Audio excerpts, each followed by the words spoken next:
বড়াল নদীটাকে সরকার আমরা সকলে বাঁচাতে চাই বলেই আমি এখানে এসেছি। বড়াল নদীটা বাঁচানোর জন্য কয়েকটা বিষয় আমাদেরকে বিবেচনায় রাখতে হবে। এক হচ্ছে 1960 সালে 70 সালে আপনি যেভাবে বড়ালের সংজ্ঞা দিয়েছেন, বর্ণনা দিয়েছেন, এখন আর সেভাবে বর্ণনা দিতে পারবেন না। তার কারণ হচ্ছে উজানে বাদ দিয়ে আমাদের পানির প্রবাহটা কমিয়ে দেওয়া হয়েছে। সেই জন্য আমাদের জন্য আরও বেশি জরুরি যে আমাদের ভূখণ্ডে যে নদীগুলো আছে আমরা যেন এগুলোর আর কোনো বাড়তি ক্ষতি না করি। উজানের অনেক কিছুর উপরই তো আমাদের নিয়ন্ত্রণ, আমাদের ভিতরে যেটুকু প্রবাহিত হচ্ছে সেটুকুনে যেন আমরা বাড়তি কোনো ক্ষতি না করি, এটা নিশ্চিত করা হচ্ছে আমাদের কাজ। এখন যখন এখানে সুইচ গেটগুলো হয়েছে এটা নিশ্চয়ই একটা উদ্দেশ্য নিয়েই হয়েছে, এটার পক্ষেও নিশ্চয়ই একটা জনদাবি ছিল। এখন দেখা যাচ্ছে যে যে উদ্দেশ্য নিয়ে এগুলো করা হয়েছে রেগুলেটরগুলো, সেই বন্যা নিয়ন্ত্রণ, সেটা এখন আর অতটা বড় বাস্তবতা না। এখন বরং বাস্তবতা ঘুরে গেছে। বাস্তবতা এখন হয়ে গেছে নদীতে পানি না থাকা, নদীতে নাব্যতা না থাকা এবং এর ফলে আশেপাশের এলাকার মানুষের পানি না পাওয়া। তো আমার কাছে যতগুলো অভিযোগ এসছে বড়াল নদী নিয়ে তার একটা বড়ই হচ্ছে যে এখানে পানি উন্নয়ন বোর্ডের অনেকগুলো অবকাঠামো রয়ে গেছে, যে অবকাঠামোগুলো এই যে প্রবাহ কমে যাওয়া নদীটাকে আরো মেরে ফেলতেছে। এখন সেই অবকাঠামোগুলো যদি ধরেন আমি সরিয়ে দিলাম আজকে, তাহলেই কিন্তু পানি অটোমেটিক্যালি আসবে না।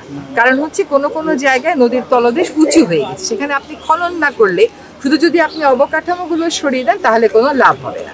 তো আমি চারঘাটে গিয়ে যেটা দেখে আসলাম সেটার কথাটা বলি। সেটা হচ্ছে ওই সুইচ গেটটা যদি আমি শুধু গেটটুকুন সরিয়ে দিই, পানির প্রবাহটা ঠিক করে দিই এবং একটু খনন করি, ওখানে বেশি খনন লাগবে না, তাহলে পানির প্রবাহটা নন্দকুঞ্জ পর্যন্ত বেড়ে আসবে।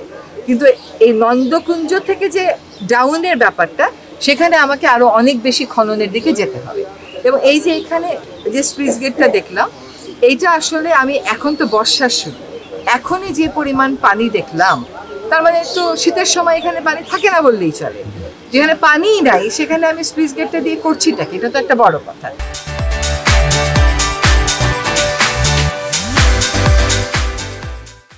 আর সুইচ গেট যদি আমি ঠিক মতন অপারেট না করি, তাহলে বাইরের উচ্চতা ভিতরের উচ্চতা একটা তফাৎ হয়ে গিয়ে একদিকে কাজ করলে আমার হয় না, তখন আমার কাজ আরো বেড়ে যায়।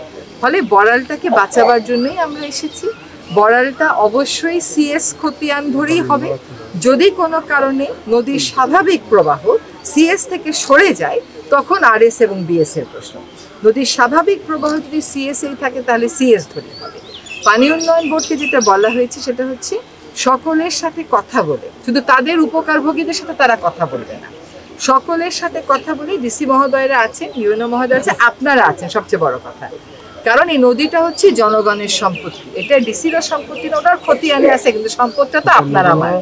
তো এইটা সকলের সাথে মিলে তারা অতি দ্রুত, আমি হয়তো তাদেরকে ঈদ পর্যন্ত সময় দেব, একটা পরিকল্পনা তাদের করাই আছে যে চারঘাটের গেটটার এবং এটার গেটটা যদি আমরা তুলে দিয়ে রাখি তাহলে কতটুকুন খনন লাগবে, প্রথম দফায় কতটুকুন খনন আমাদের সাধ্যে কুলায় ওটা আমরা করে যেতে পারি কিনা, আর দ্বিতীয় দফার প্রকল্পটা আমরা অনুমোদন করে দিয়ে যেতে পারি কিনা, এটাই হচ্ছে আমাদের আপাতত পরিকল্পনা।